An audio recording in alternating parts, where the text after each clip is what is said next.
Alright, boys and girls, papasok na daw si Kati Kat. Bye! Ito na yung kanyang new home. At mamaya-maya ay gugora na rin kami, Gora Bells. Matulog muna ang driver. Si Paolo. Tulog naman sa biyahe yan eh. Tulog ka ba nagdadrive? Ayos Hindi ako naman magdadrive. Ikaw. Oo.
Alright, boys and girls, nandito kami sa may Highway 1, sa may Saskatchewan na.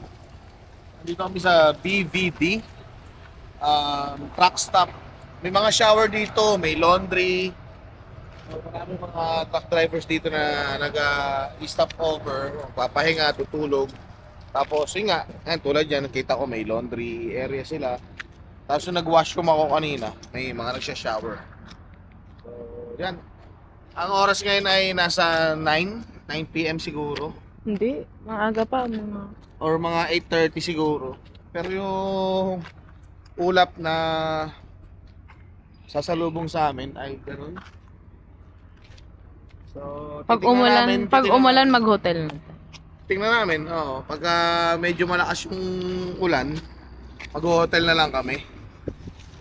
Pero Kaya pag hindi daw kaya, kasi hati kami, tig 8 hours kami ni Pao. Siya sa gabi, ako sa ngayon habang maliwanag pa. Pero depende sa weather, no? Ayun, parang Saan ba tayo pupunta pag ganun? Pag ganun tayo. O pag ganun siya pupunta? Pag ganun naman siya. Masasalubungin nga natin eh. So masasalubong na. Kanina may red warning. Kanina pala nung GPS ako, may red warning signal na storm.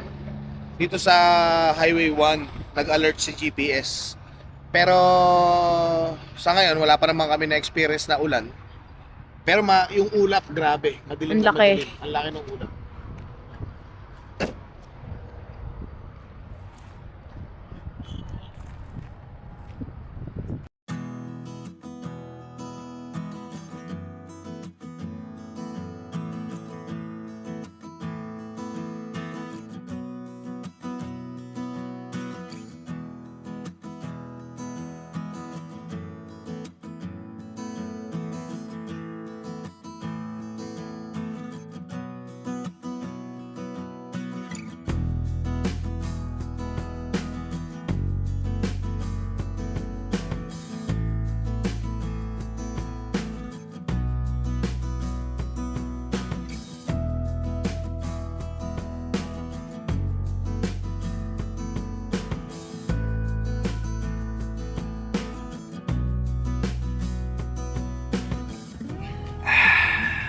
Time check.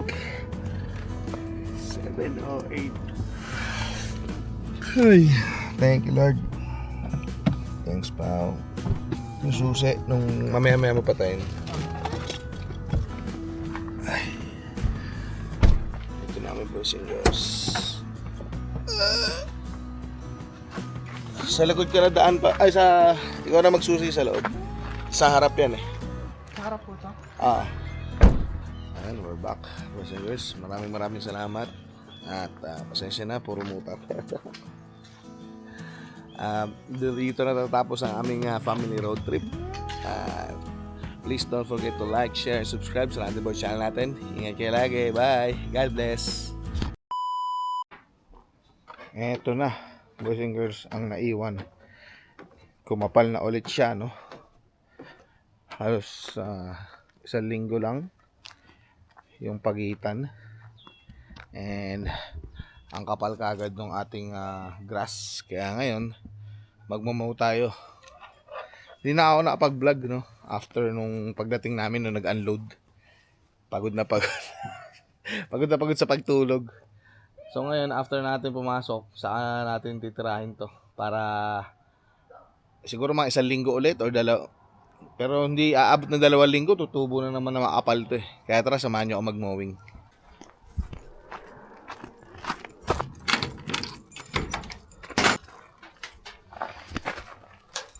Uy. Eto na. Makakalabas ba? Feeling ko dapat... Ay! Naputakot naman ako. May pusa. Ay!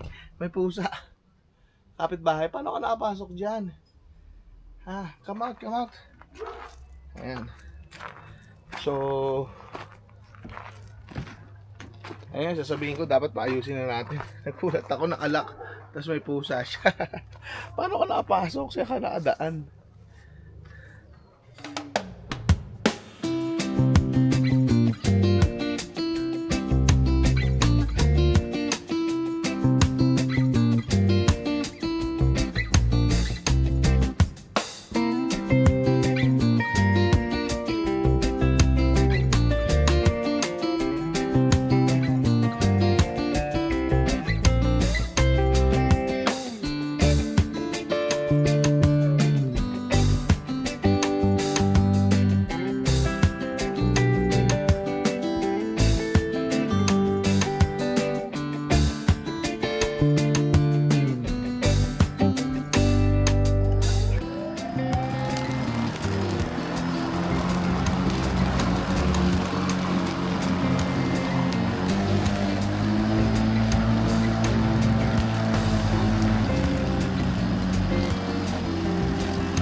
So, yun. Natapos na natin dito sa likod. Doon naman tayo sa harap. Problema ko lang. Ang daming natirang kakalaykay mo pa. Hindi siya pumapasok lahat dun sa mower. Ayun o. Ewan ko napapansin nyo. So, may mga grass na naiwan. So, ang gagawin natin, doble trabaho. Kakalaykay natin. Alam mo, ganun-ganun lang no? Pag nagtulak ka, medyo mabigat. Maganda talaga yung pagka pinindot mo siya, kusa siyang tumatakbo. At hindi mo na siya itutulak masyado. Dito naman tayo sa harap. Ito yung daan papunta sa gilid namin. May isa pa sa kabila. Yan. Yung front naman ang tirahin natin, boys and girls.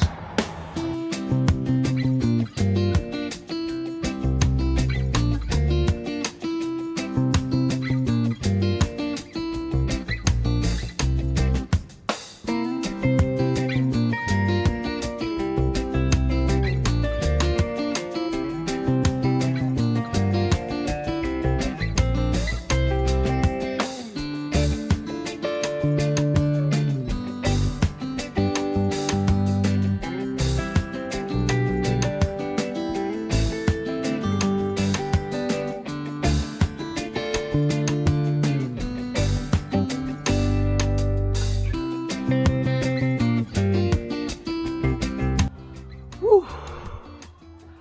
Tingnan boys and girls, oh. Oh, di ba? Pantay-pantay. Dito sa likod, dos yung number ko, number 2. Tapos sa labas, number 1. Medyo sagad nga lang pag number 1, oh. Ayan, oh. Yung difference yung dalawa, oh. Ayan. So medyo makapal dito, tapos dito parang kalbo na siya. Bukod sa mahirap itulak yung number 1 kasi nga halos lumasahid na siya sa lupa.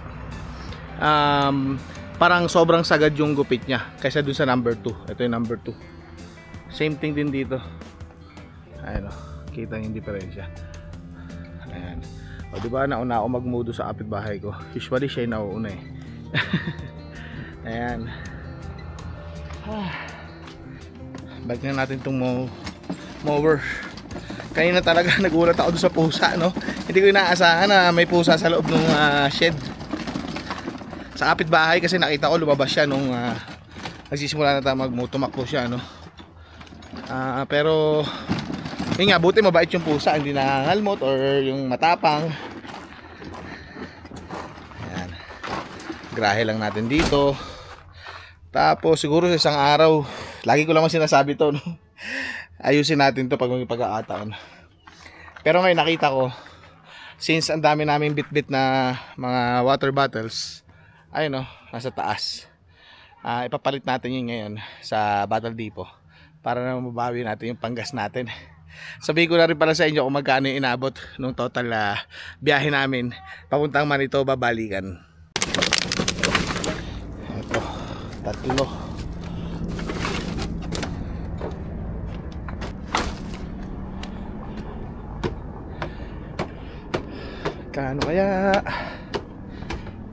Kaano kaya nga abutin? Mali yung lalagyan, ano? Dapat pala hindi dito sa paglabas ng pinto kasi ito basa yung plastic.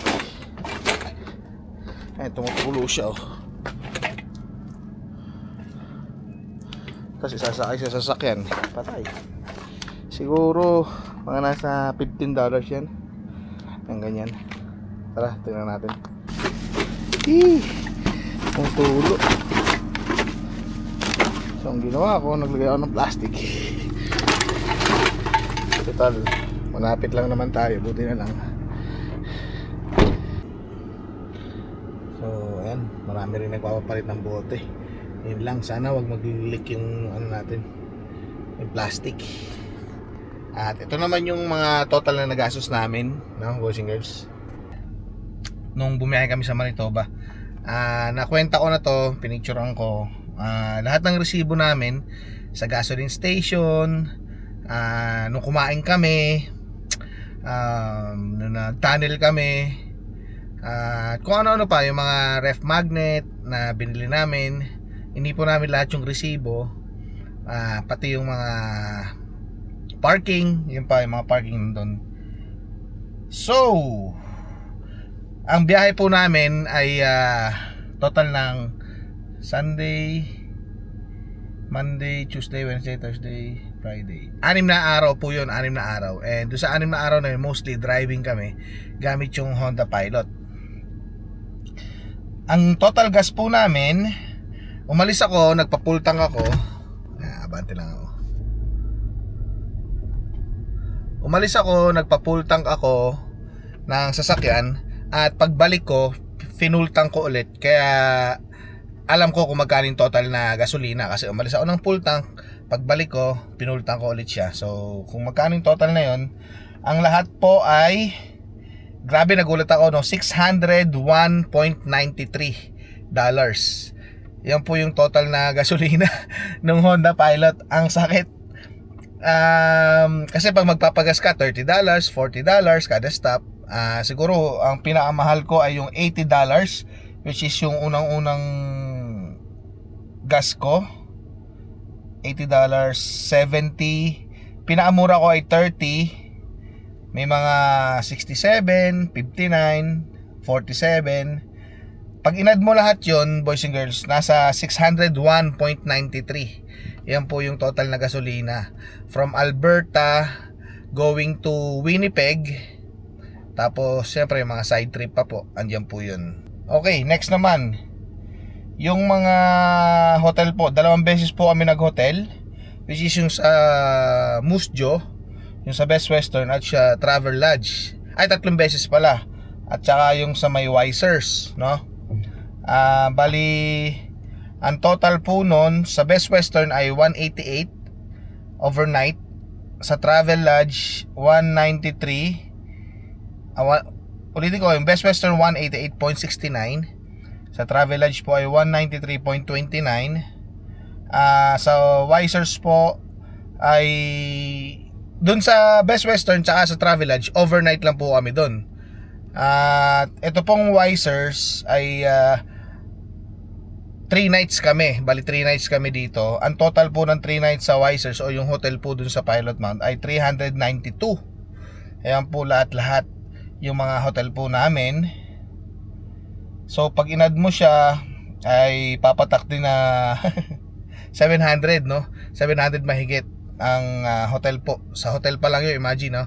So hotel 700, tapos gasolina 600. And yung mga side trips po namin, ito po. So yung tunnel ay 171.50. Co-op ito siguro nakalagay co-op kasi yung nagpagas kami, mga bumili ng mga no, chips or what. 38. Ayan. Kumain po kami sa Grasmere, which is siya yung pinakamahal. 198 po yung binayaran namin doon, yung breakfast namin. So bumili kami ng rice, nakalagay dito yung bigas, 9.97. Nag-Chinese restaurant po kami sa Moose Jaw, 107. Ref magnets ay 8.95 at saka 14.95. Dalawa po yun. Isang Saskatchewan Moose Jaw tsaka isang Winnipeg. Tapos yun, nag-winners po kami, pasalubong sa mga bata. Nasa 124.26. So pag tinotal nyo po yun, 673. Naputol kanina yung video ko dahil nag-overheat pala itong DJI. And, so napakainit kasi kanina, nakatapat ako sa araw. Tapos anyway, ayun nga, tutuloy ko lang. Pagkatapos naman mag-overheat, ako naman yung next kaya nintay ko na ako na yung pumila at magpapalit. Inabot tayo ng, ito pala, 29.25 yung bote natin, boys and girls. Ayan. So yan po ang lahat ng mga naipon. Matagal-tagal na rin naman na yun. Nakapagpapalit na tayo pagdating natin dito noong April. So May, June, July, 3 months yung naipon namin na mga bote. So ang total po nung aming Manitoba trip, lahat-lahat po ay nasa 1,956. Kulang-kulang po, no? 2,000 yung aming Manitoba trip na yon. Gasolina, hotel, pagkain. Pero syempre, hindi mo babayaran dun yung makikita mo yung mga kamag-anak mo, yung kapatid mo. Doon nga pala siya nagsasabi, sa nagko-comment, nakakatawa naman, ano. Maraming salamat po sa suporta, no, at sa panonood, sa pagtangkilik ng Randy Boy channel. Wag po kayo mag-alala, nababasa ko po lahat yung comment nyo. Nakakatuwa lang kasi alam nyo talaga yung istorya ng aming vlog. So ibig sabihin talagang nanonood po kayo at nakasubaybay po kayo sa amin simula nung noon pa nagsisimula ako dito sa Canada hanggang ngayon, yung journey namin dito sa Canada. Maraming salamat po talaga, boys and girls. At nababasa ko po, hindi lang po nakapag-reply, no, sa mga comments. Pero sige po, continue lang po yung comments po at suporta po sa channel natin. Siguro dito ko na natatapusin, boys and girls, yung ang aking vlog. Again, don't forget to like, share, and subscribe sa Randy Boy channel natin. Ingat kayo lagi, boys and girls. Bye! God bless!